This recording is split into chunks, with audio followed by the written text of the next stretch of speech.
On savait déjà que les troupes ukrainiennes utilisaient leurs drones pour larguer des mines anti-chars contre les véhicules blindés russes, mais il semblerait qu'elles soient passées à la vitesse supérieure.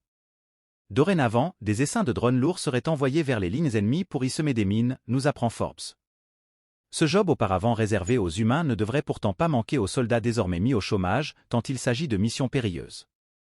Il faut dire que les drones ont un sérieux avantage, ils peuvent aller créer des champs de mines derrière les lignes russes, un travail extrêmement complexe voire suicidaire pour des soldats en chair et en os. Maintenant, les drones sont utilisés non seulement pour l'identification et l'engagement des cibles, la reconnaissance aérienne, et le largage de grenades, mais aussi pour la pose de mines, remarque la Conflict Intelligence Team, organisation d'enquête indépendante d'origine russe, dans un rapport publié le 29 décembre 2023. Les munitions larguées au sol n'explosent pas à l'impact et deviennent des mines terrestres. Toujours selon la Conflict Intelligence Team, les troupes de Kiev privilégieraient pour ce genre de mission des mines anti-chars PTM-3 de fabrication soviétique légèrement modifiées.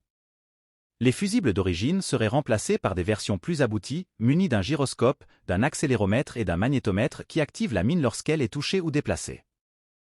Les mines peuvent également se déclencher lorsque des véhicules blindés, voire des soldats portant des armes ou des gilets pare-balles, passent à proximité, précise le rapport de l'organisation indépendante russe.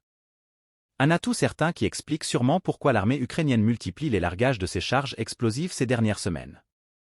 C'est sûrement ainsi qu'ont procédé les brigades ukrainiennes défendant le village de Synkivka, oblast de Kharkiv, situé près de Kupiansk dans le nord-est de l'Ukraine, à la fin du mois de décembre 2023.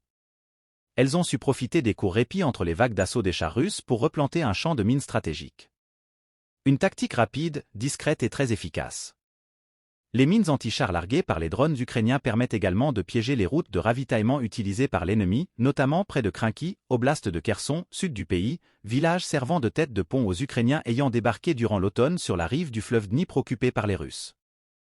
Évidemment, les Russes sont tout à fait capables d'adopter cette tactique, avec une limite toutefois, dans certaines zones clés, comme Krynki, le brouillage radio ukrainien est tellement efficace qu'il annihile quasiment toute tentative de décollage des drones russes.